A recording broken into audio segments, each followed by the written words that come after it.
Hello, namaste, and welcome to Agile Exploration Hub. I am your host Nagesh Deshpande, and today we are having a special guest on Talks with Deshpandeji. Uh, let's welcome Balaji. So I will introduce Balaji. Balaji has around 22 years experience in the IT, more than 14 years in Agile, 8 years experience as a a panel member of multiple jobs and lot of agile practices. In his earlier companies, he was chief agile transformation officer and have done lot of sessions or lot of trainings on coaching product owners, scrum masters, RTE. Uh, I came across his profile or I came across Balaji through his YouTube videos. I've done lot of work as a content creator for Agilist. He's a passionate about Agile, sharing his knowledge, information, wisdom with all our audience. So he is right now a strategic advisor to the board or C-suite advisor as a part of association of one of the world's largest leading consulting group. So let's welcome Balaji.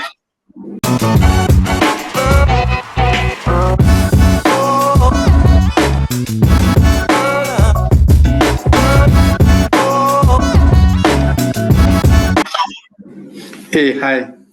Yeah, hi. So how are you doing today? Yeah, I'm doing good, and I believe the same is with you too. Yes, yes. So yeah, that's it's a Saturday weekend. So normally I get busy recording this podcast with people like you and learn from you guys.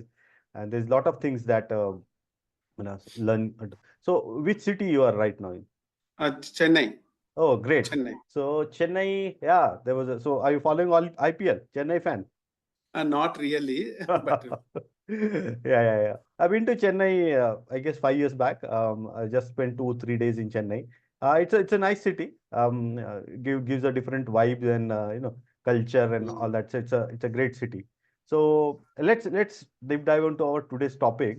So sure. me and Balaji discussed and we decided to have a discussion on agile at scale, like scaled agile framework, SAFe, as well as agile for hybrid projects. So we'll come into those details later on the part. So let's start our discussion, Balaji. And when I become a Scrum Master, so what I did, I went to Agile books, I attended few courses and all that to understand Scrum fundamentals. And now similar thing happening with me when I'm getting um, information about SAFe. So when I was new, I was looking for someone who is like who can help me to understand SAFe principles, values, and all that. So someone like me, a new person, how you will explain, what is SAFe and what are the key components of it or key values and principles of it.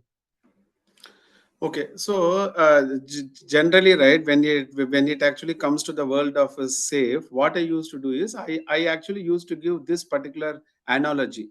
Okay, Hmm. so we have something like a addition, multiplication, summation, and then we have something called a integral calculus. Right. But mathematically, if you see all this plus, the addition, multiplication, summation, and integral calculus is actually fundamentally going to aggregate the components, but still we all understand that there is a subtle difference between all these things, right? Right. So what really happens is that instead of a single team, if I have multiple team of teams, probably I cannot go with the basic frameworks like a Scrum, Kanban. I need Right. a model, I need a reference framework using which I can scale up onto multiple team of teams.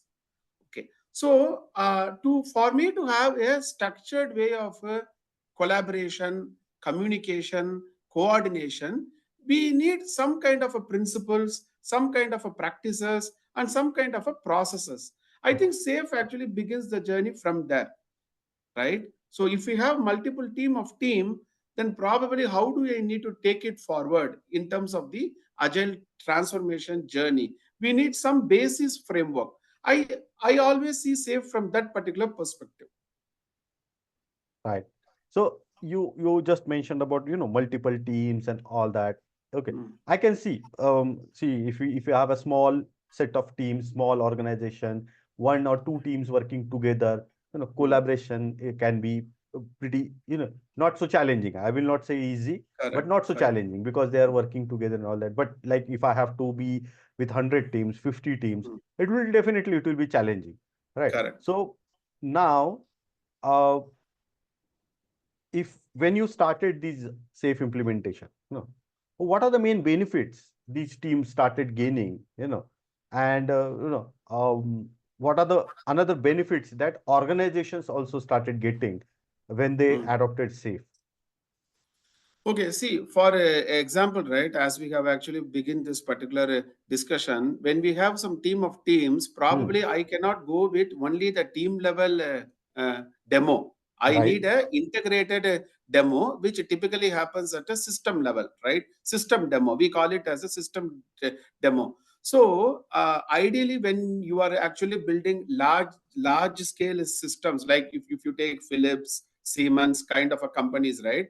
We actually need a structured way of doing that. Okay, for example, right, we actually do it in a two ways. One is Hmm. called horizontally. You can actually try to grow, or you can try to go Vertical. vertically. Hmm. Horizontally means I have done agile transformation for these 5 teams. Can I do it for 10 teams, 15 teams? Now if I wanted to grow vertically, what it means is, can I take this particular agility at a product line level, or at Hmm. a line of business level, or Hmm. at a product group level, right? So SAFe gives lot of principles. Like SAFe actually embraces the lean agile concepts. It actually creates an alignment at a program level, a kind of a visibility and transparency at a program level. And one more important concept is the program increment planning, which we Right. called as a PI planning. PI planning.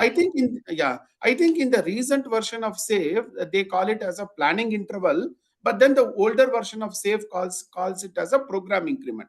But whatever be the expansion, we are actually talking about a bigger container planning. So that particular PI planning serves as an important cadence, which actually becomes the heartbeat for my agile release train. Okay. So let me give one simple example, right? I will Hmm. ask you. Okay. From there, we can actually continue the conversation. Okay. Let's say that a guest is going to come to your home for a couple of days on a weekend. Okay. Right. So you and your wife will be doing how many hours planning to actually accommodate them? I have to first understand, what Correct. is the Who is the duration, guest? who is the person, how many of them, Correct. what is Correct. their agenda, if they want to, Hmm. stay, and if they have any specific conditions. So, for an example, if Specific the elderly conditions. person is Hmm. there, then I have to arrange the bed differently. If a younger person is there, then I don't have to do Okay. medicines and all that, food preferences, all Correct. these things. So you So, tell, no, yeah, approximately you can tell, no, how many hours you will be doing some planning in the mind for a couple of people going to stay for a weekend. for a weekend. So, at least, at least 4 hours planning we have to do, Okay, let's say at least. that you will be Yeah. doing some 4 hours planning. Now, let us take the example that 40 people are going to come to your home, and some function is there in your home, and then people are going to be there in the home for 3 to 4 weeks. Now, can you tell how many hours you need planning? Absolutely. It's a very challenging situation because then I Right. have to do a lot of planning. I have to, Correct. yeah, So, okay. So let's say that you will be taking a 10 hours of a planning. right. Okay. Now, when I say 10 hours, it is not that in a single stretch we are going to do the planning, but with some successive breaks in between, we are doing planning for a 10 hours. This is what exactly happens in the organization, because instead of a single team, now I need to encompass the activities of a multiple team of teams. And Absolutely. then, instead of planning for a couple of weeks, I'm going to plan for 8 to 12 weeks of work, because a PI boundary typically goes for 8 to 12 weeks, right? Right. So because the boundary is also more, and because the timeline is more, and also the team of teams are more, I cannot do the planning only for 4 to 5 hours. That's why the concept of program increment planning came into picture, right? So one of the easiest way to learn SAFe and master SAFe is to look into the principles behind the practices rather than just looking at the practices. Okay, that's my way to it. Absolutely great example. See, I also believe in giving real life, realistic example, So I also try to incorporate similar kind of, examples, like, how you cook, So if you're cooking for one person, your approach is different. You're cooking for 10 people, Mhm. your approach is different. You bring different level of agility into your cooking. So for an example, you're traveling solo, and Mm. your planning and execution will be different. You planning for a group, then your planning is will be different. So I Mm. also prefer to give similar like Yeah. example. Balaji, really appreciated what you have, the way you explain. There's a different thought process coming into my mind now. How can I learn more in detail about SAFe, and how can I learn SAFe now differently rather than going through standard videos and books. Yeah. Yeah, go ahead. Say for example, right? Generally, in our home, whenever the current goes down, we tend to use inverter, which we Right, call as a uninterrupted power supply. right, Whereas if you take a commercial mall, people use a generator. But then the funda is same, but then the scalability differs right, significantly. Because using an inverter, we cannot run our washing machine and AC and fridge, right? For those equipments to work, I need a different platform altogether. right. But then essentially, if you look, no, the concepts are similar, but how are we going to scale it up to a different level? So just to cut a long story short, right, because I have been in the SAFe world and then did umpteen transformations. The purpose and the intent to learn SAFe is not to master a single framework called SAFe. Absolutely no. The intent is to master something called enterprise agility using the reference framework as a SAFe. So SAFe should always be viewed as a means to that end state. Okay, that's my perspective to it. Right. So now we discuss different scenarios, different ways of different organize. So now let's say uh you just ask me two questions, and I realize that the implementation can be two ways or three ways differently. Correct. Same goes with organizations also. Organization might have a Correct. different needs, or organization or teams might have a different needs and all that. Now you have to customize your approach. So how, Correct. how do you customize your approach when you are implementing this SAFe?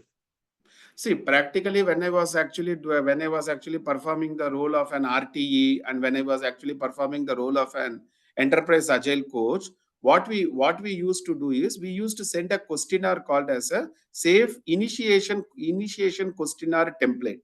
Okay. Okay, so we have created that particular see certain templates as obvious we can download it from the Scaled Agile Academy portal. Like the Scaled Agile community itself gives some of the templates. However, Okay. we cannot take those templates and then directly use it in the project, right? Right. Right. So what we used to do is, first of all, we need to understand the goal of the transformation.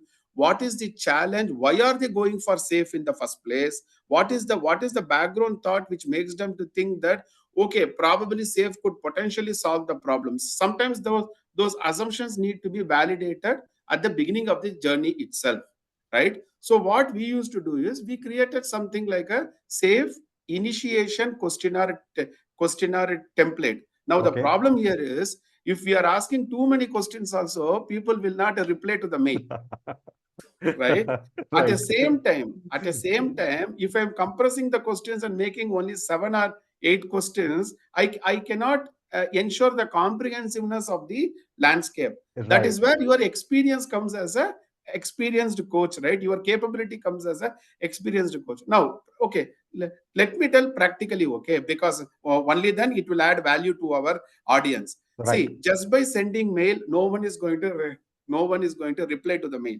So what we used to do, we used to send the mail, and then we set up some 5 minutes, 10 minutes call, and then we will tell guys, we have sent a mail on something called SAFe initiation questionnaire. Why don't we have a pre-call session? Pre-call session will happen only for 15 minutes. In that 15 minutes, I will provide a walkthrough of that SAFe initiation questionnaire template to my product owner, business sponsor, release manager, all those product management groups, stakeholders, and the client team, and then make them understand the template first of all. Then those people will fill it partially and then send it to us. Now, why are we doing this? We are doing this because for us to create a strategy, for us to create a contextual implementation plan, I need to fill this particular template. I cannot take the SAFe implementation roadmap which is shown in the website. I cannot copy and paste it. Right. So we need to create our customized approach to it. That is how we generally begin the journey. And one more important point we do something called strategic refactoring workshop. Okay. The name of the workshop is called a strategic refactoring workshop. All it means is you are trying to refactor at a strategy level, right? See, you might have heard of a code level refactoring. Here I am talking about something called a strategic refactoring, wherein it is something like a business workflow level optimization. We are really trying to understand what are the systemic issues in the landscape. Okay, guys, do you have a dependency management problem? Do you have any kind of a problem in terms of vendor and supply integration? Do you have any challenges in the release management journey? Do you have any challenges in the funding part? What is your actual ground level problem? We try to capture it there. The reason being, if our agile transformation or SAFe transformation is not going to solve the existing problem, then people will consider this transformation itself as a one more problem. Right. And then what is going to happen is people will exhibit resistance. Then again, we need to create a resistance management plan for that. Absolutely. So instead of doing all these things, the better way to do is we always try to co-create the strategy together with the larger forum, so that tomorrow no need to create a separate resistance management plan. That's a great way of planning, and people will definitely need this, and they will find it useful. Absolutely great. So moving on to the next question. So you shared these strategies and how it is been implemented, or the why part of it, why we are doing it. So once we know why we are doing it, it will be easy to implement, or it will be easy to progress, I will say. Correct. Can you share some success stories, where the outcome of all the strategies, implementation, SAFe implementation, turn out into a successful transformation? Okay, see, now that word particular success always has an element of a subjectivity in that, because the definition of a success need to be very clear. Of course, whatever be the transformation, be it an agile transformation, digital transformation, or a business transformation, fulfillment of the goal of the transformation can be treated as a success, because every transformation comes with some goal, right? Okay, now what we generally do is we have created something called as an outcome-based plan, OBP. OBP, okay. Correct. It is called as an outcome-based plan to do an agile transformation. Or you can even, because we are discussing about scaled agile framework here, you can take it as an outcome-based plan to do a SAFe transformation. Okay. Now, what it really means is, for example, I am creating a small objective which is called as reduce cycle time by 10%, PI after PI. Okay, reduce 15%. Okay, reduce the technical debt by 15%. Release after release. Okay, so all that I'm trying to say is I am creating a goal here. I am not bothered about, really speaking, whether we are using Scrum or Kanban or DevOps or SAFe, Nexus, Spotify. All those things are secondary. For me, the goal need to be reached. Now, why this particular goal is very important is because at a person of a leadership team, right, they are not really interested in the velocity. They are not interested in the burn up chart, burn down chart, and the Jira. All that they wanted is, okay, can I get a better CSAT score? Can I get a better ESAT score, employee satisfaction score? Can I have an improvement in my product brand index? Can I have some kind of an improvement or increase in the revenue and the profit margin? Does my company has a better go-to-market strategy in terms of positioning my footprint in the global audience? This is what my leadership team is interested. Now, to achieve that, Agile should be used, SAFe should be used as a means to that end. If not, no one cares for SAFe, right? So that is where that not only your agile and SAFe knowledge is going to help, little bit of a business acumen, business, understanding the business imperatives and business drivers is also of paramount importance. So for one of my client, maybe 6 months back or 8 months back, I have formulated something called as a balance sheet driven agile transformation. Oh, nice. Okay, the name of the concept itself is called balance sheet driven agile transformation. Okay, what it means? It means only one thing. At the end of the transformation, let's say 4 months or 5 months, that positivity should be reflected in the numbers of the balance sheet. Balance sheet. Okay, so balance sheet becomes a driving factor to drive the transformation. Now, if you take this particular vocabulary, terminology, and the nomenclature to your C-suite executives, then they will listen to us. Right. If you are going them and then telling, hey, I'm going to improve velocity, I'm going to improve my cycle time lead time, I'm going to reduce my cycle time lead time, means because they speak a different language. Agree. So sometimes agile coaches also need to implement the concept of a design thinking based on your user persona, based on your target audience. You speak the language which the audience understands, right? Nice. So what we have done is, so the instead of, see, the point is like this, right? Says no, very simple.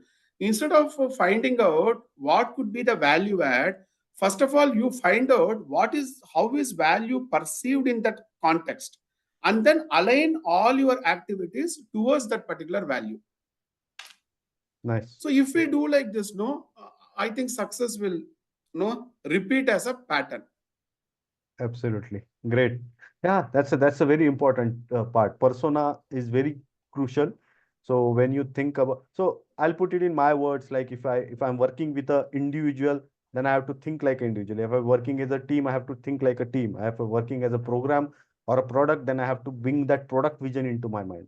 And as you said, leadership or you know, C-suite level executive, I have to think like them, what exactly their need, how can I change the business for them. That's a great example. Awesome. So moving on to our last question on SAFe, so all this scaled framework, I'll not just stick to SAFe, all this scale framework, how do you envision for future about all these scaled frameworks? See, my envisioning could be, instead of actually going by the market standardized frameworks, the future could evolve potentially as understanding the business operating model of the company and the client, and then coming up with a scalable model which will exactly resonate with the business operating model of the company. See, for example, right, a captive unit is something different from a product company, and Right. a product company is something different from a service industry, because fundamentally the value stream itself, it differs over there. So the world, like, as we know, the world is moving more towards outcome based approaches. No one Agree. is interested in the effort burnt.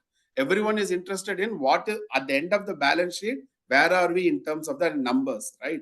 So one of the evolutionary journey could be understanding the business operating model and then aligning your scalable framework.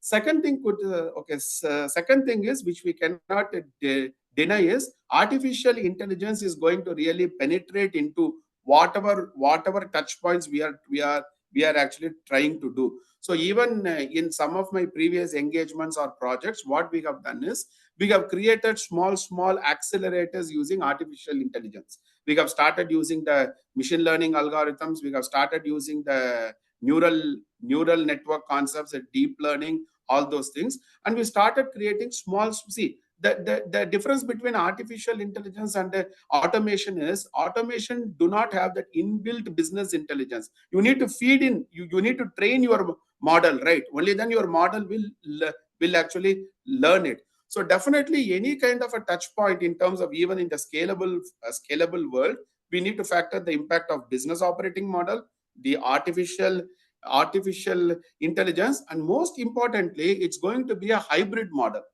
Okay. wherein See, instead of using the word waterfall, I actually like to use the word plan driven. Plan Okay. driven. So Okay. yeah, plan driven. And instead of using the word agile, I like to use the word adaptive approaches, because within adaptive approaches, we have so many approaches, right? So the world is moving towards what is the balance between a plan driven approach versus an adaptive approach. I think these are all some of the parameters which we need to keep in mind in terms of the future journey. Yeah. So you brought in between topic of, agile and waterfall and also. Okay. I know I've worked in waterfall, so I know the benefits, how it works and all that. Correct. Correct. The benefits and even the problems around it. So, but some few things really work very well in waterfall. So I've seen practices where, people are still using few of the waterfall practices into Correct. Scrum. They want to move it to the agile, but so how do you see this approach being adopted by the organizations? See, my way, my perspective, because if you are asking the same question to some other coach or mentor, he may have their own perspective. My perspective is hybrid approaches itself need to be seen as a agile transition strategy. Because if you refer PMI's Agile Practice Guide, PMI's Agile Practice Guide clearly says hybrid agile can be positioned as a agile transition strategy from moving a team from waterfall model to agile based approaches. Okay, now the point here which we need to keep in mind is, first of all, agile is not suitable for all the projects also. Agree. See, say for example, you have a project where you have the scope is fixed, the cost is fixed, the time is also fixed, and in that project, actually there is no need for any kind of a feedback loop. Then that particular candidate is an excellent candidate for a plan-driven approaches like a waterfall. Agile is needed where you need an iterative approach, incremental approach.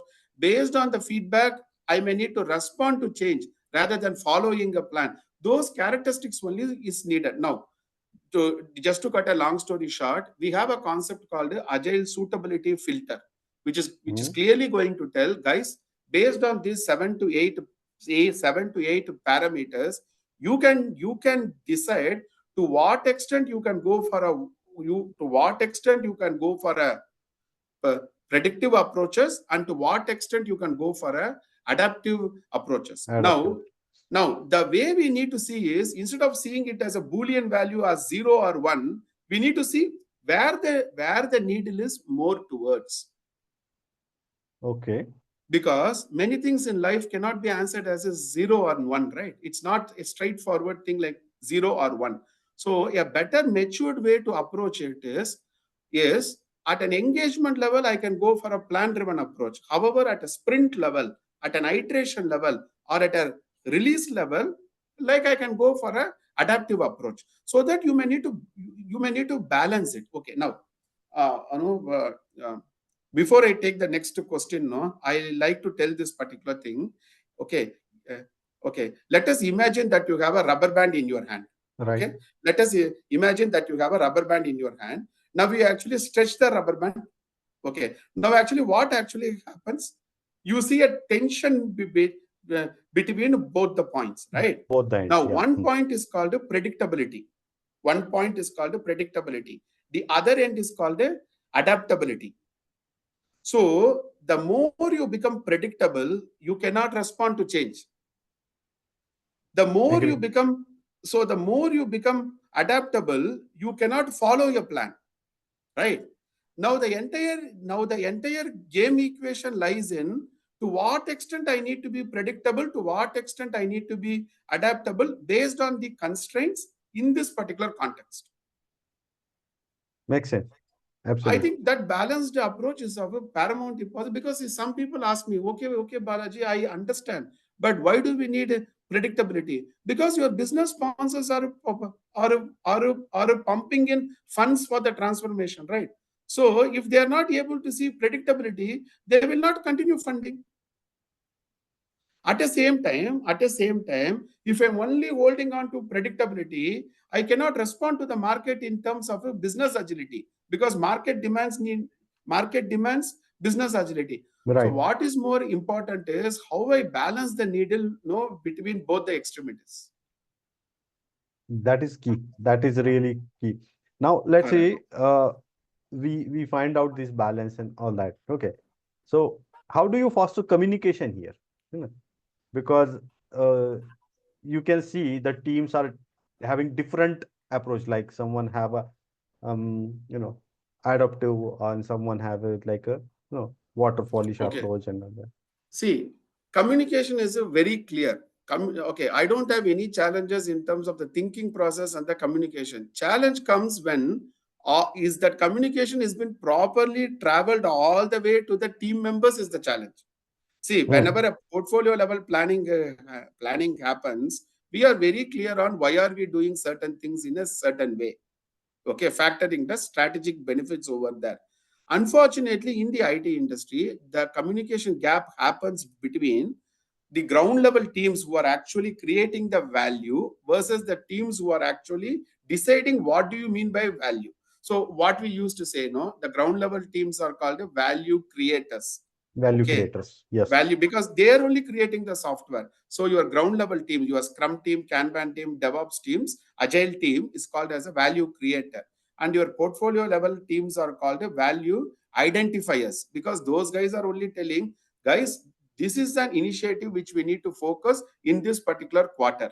And the program level teams are a middle level management is called as a value enablers, because they Right. are actually not tying the knot between the value creators and the value identifiers. Now, a practical challenge here, no, let me tell, in a service based IT industry, product owner comes inside the project itself only after seventh sprint. Okay, because the reason is onboarding is going on, background verification check need to be cleared, and this client is a BFSI client. Even for internal employees, unless and until the background check is cleared, we cannot share the user ID password, we cannot create a credential, so the onboarding process will take time. By then the business will not wait for the software, right? So Right. by the time the seventh sprint is actually going on, at that time the product owner comes. Now, what happens in a certification is we tend to assume as if a product owner, scrum master, architecture runway, enablers, everything is really there. But in a real time engagement, you need to get it done. There comes the challenge. Apart from that, okay, we have other challenges which we can easily manage. The problem here is if an agile coach is inducted inside the program, when the program is already in a deep red, how does Hmm. an agile coach also can do coaching in a peaceful manner, right? So those kind of things also we may need to factor, because life never runs as per whatever written in the guidebooks, right? Practically pragmatic approach is something different, which is driven by the classes of the RFP and the SOW. Right, Okay, right, right, right. Yeah. So so that's where the experience comes into picture. I agree. Yeah, absolutely. Right. Yeah. So let's move on to the next agenda. Next point Sure, is sure. like, you um now we are, let's say, one team, one organization decided that okay, let's move on to hybrid methodology. Let's Hmm. use some part of waterfall, Scrum, and all that. Correct. Yeah, na? And there can be, like you just mentioned, did the certification and then they assume that everyone is already there sitting, and so this is a misconception they have in their mind. You know, Hmm. few things doesn't fall according to the plan. So what are some of the other misconceptions that people have, around these about these methodologies? No, sometimes actually one of the challenge of what I see is sometimes the framework has been already decided by them with a preconceived notion rather than actually Hmm. really doing the ground level challenges, ground level exercise to identify the framework. Okay, so it is like someone saying, "Hey, my cousin brother completed an executive MBA, yeah, so you also enroll for the program." That particular Right. mentality. See, SAFe SAFe is just an example here. Be it SAFe or any other framework, that framework had worked successfully in some company because they might have done enough justice to the to the prerequisites or precursor activities. We also need to Right. understand the entire landscape, right? So one of the challenge what I see is that I actually create something called as a go green plan. Go green plan means the projects are already in the red, deep red. At that time, my management will call me inside that particular engagement as an agile coach, and they will expect me to turn the table. Okay, expect me to do some miracle in the name of agile. So Magic.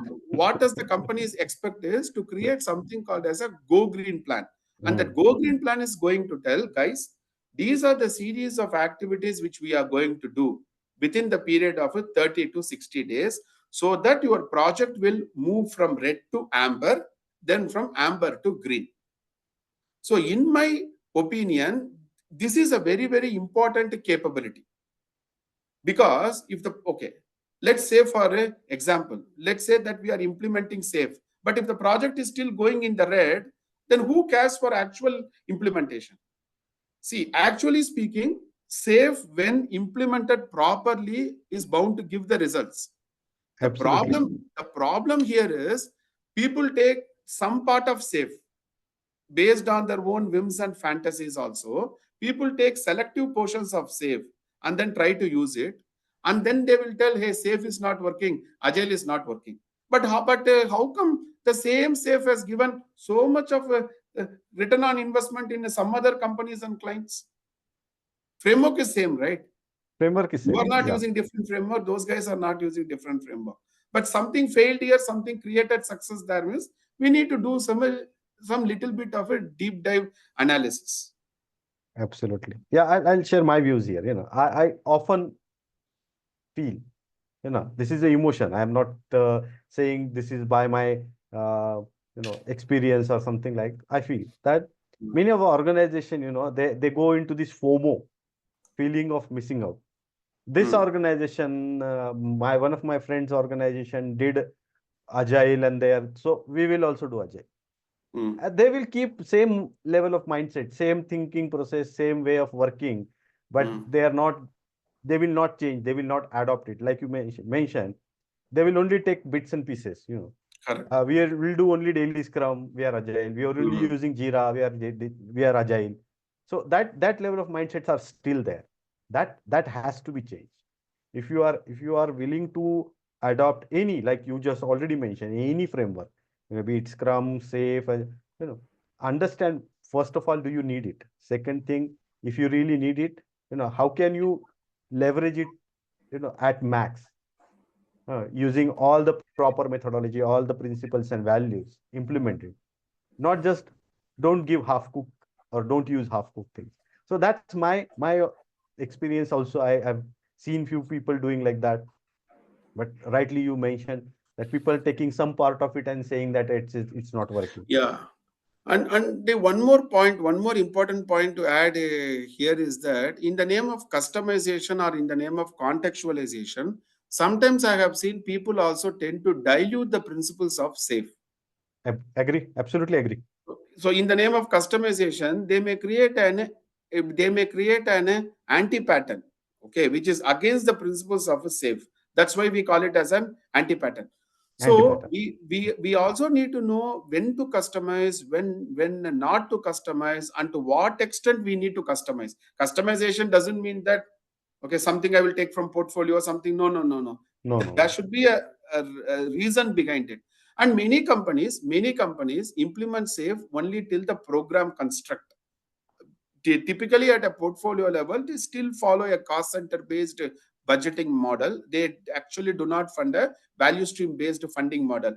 However, like I could see in the recent past, many companies have at least become matured enough to think about moving from project to product mindset. Yes. Yeah. So because what happens in a project is again and again you will form the team, because project by definition of PMI is a short term endeavor. Once the project gets completed, the team will get a dismantled Dissolve. or dissolved kind of a thing. Whereas in a product mindset, the team is fixed. You are actually bringing the work to the team. So what happens again and again the team no need to undergo the journey of forming, storming, norming, performing. Because practically what happens in the service company, by the time the team gels and starts performing, the project ends. Ends. Almost the project is going towards the fag end of the tunnel. These guys shoot up their performance, the project ends. Project ends. So I think that business operating model and other ecosystem parameters also need to be resonating. Then these frameworks and whatever we are discussing will definitely create a magic in the system. Right. Great. Good discussion, Balaji. So coming to last few questions, I'm really curious to know about this, Agile Mentorship Program, AMP. What is that? Can you just, elaborate a little bit to our viewers? What is Yeah, that? yeah. So you are asking about my own program, Yes, right? yes, Agile yes. Mentor. Okay. So by the way, I started this Agile Mentorship Program shortly called as a AMP somewhere in March 2021. Okay. So we have actually crossed 3 years of program. Okay. So we have somewhere close to 160 mentees in the program. Means 160 people already successfully completed Agile Mentorship Program. Oh, that's Okay, great. and they received offer letters, and they are now working in some other companies, and most of the people upgraded themselves to the next level in my program. Like we have different courses or different curriculum for different user personas, because I cannot take the lesson plan of a scrum master and then give to an agile practice head, because an agile practice head KRAs, OKR, KPI is something different from a scrum Different. master. So what I have done is I have created something called a L1 AMP. L1 AMP means a level 1. Okay. L1 AMP for a scrum master, senior scrum master, RTE till the level of a team level agile coach. Then I created a L2 AMP for a enterprise coaches. L3 AMP for a agile practice head, agile transformation office head, agile delivery head kind of a role. Okay. Similarly, we have a POPM for a product owner and a product manager. By the way, I'm not referring to the safe POPM here. When I say Okay. POPM, it is Agile Mentorship Programs POPM. Okay. Okay. Similarly, we have something called Agile 4P. Okay. It is called 4Ps because project, program, portfolio, and product management. So what I have done is, depending upon the different user personas or the target group, closest lesson plan will be given to them.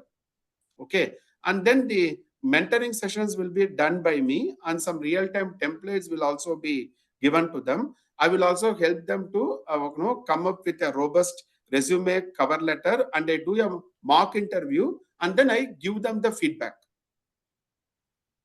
That looks very comprehensive, package. Great. Great. Good Yeah, to and, know about and, it. and, and what we do is we have something called as an AMP enrollment form. In that Okay. form, what is that which has been committed between between me as a mentor and you as a mentee? Let's say that you are joining my program, just for example, right? Right. What is that I have discussed with you on which particular day? What are all your current pain points? Where do you need my help or support as a mentor? Everything will be documented there. Reason being, by the same name, we have so many people, right? Right. Pavan Kumar, Pavan. We have so many Pavans, right? Right. So I need to be very clear with which guy, which particular program, what I committed. So Right. I maintain something called as a AMP enrollment form, and that form will serve for our future reference also. Nice. So with lot of hard work, dedication, and commitment, I have created this particular program, and we are able to attract, or no, we are able to attract 160 people till date without a single ad, Amazing. only through the organic pull. Nice, nice, nice. Great. To our viewers, we will share the details about this program into description box. So please go through the details. The contact details like LinkedIn profile, website of Balaji will be available into the description box. And I will also encourage to share this video with all your friends and colleagues. So there's a lot of information, knowledge, or so many things that you can learn from Balaji. So Balaji, one last question for the day. What are the advices that you will give to aspiring agilists? Let's say a person who is like at very entry level, very basic level as a Mhm. Scrum Master. See, maybe it's a friendly suggestion. The point is that, no, see, some people may have the attitude of learning a subject for the sake of getting a better compensation or a better designation or a job. But from my perspective, that particular approach is not a very correct approach, because any subject need to be learned with a love and passion for the subject, right? Agree. If I'm learning agile, then I need to have that passion in my cells. Okay, of course, getting a better job, getting a higher designation or a promotion, getting a higher compensation is a byproduct of the journey. Hmm. So sometimes the byproduct should not be confused with the actual, the goal of the career, right? So when I started learning agile, right, many years ago, I was not having a mentor to really guide me or coach me, right? I used Right. to read books after book, complete certification after certification, putting my own money, because my Money. companies never funded it. And I used to go to agile meetups, participate in the meetups, go to conferences, present some paper. So I had that love and passion for the subject. So be it agile, be it data science, or be it anything one wanted to learn, first of all, one should have that love and passion for that subject. If someone learns a subject only for the sake of a job or an offer letter, no, believe me, in the interview itself, they will keep forgetting the answer. Right? Right. I have seen such people. Right. So, okay, that is one thing I just wanted to share. Okay, so Absolutely. first of all, people need to decide, okay, whether becoming an agile coach will actually be a suitable goal for me or not. Hmm. Then you have a self conviction, then you begin the journey. So don't try to become an agile coach because your cousin brother became an agile coach or your neighbor became an agile coach. Rightly mentioned. Yeah, yeah. That's what happened in our society.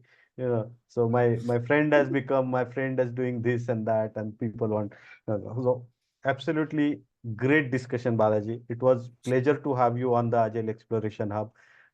Again, to my viewers, this is not the first time that Balaji is here, or the last time Balaji is here. Balaji will come back with another. We have already planned something different, Yes. on a larger scale, where he going to share few more details about about his experience and his knowledge. Once again, Balaji, really thank you for Sure. being part of Yeah. Agile Exploration Hub. Let's stay connected, and thank you once again. Yeah, sure. Yeah, thanks all and cheers. Bye. Cheers.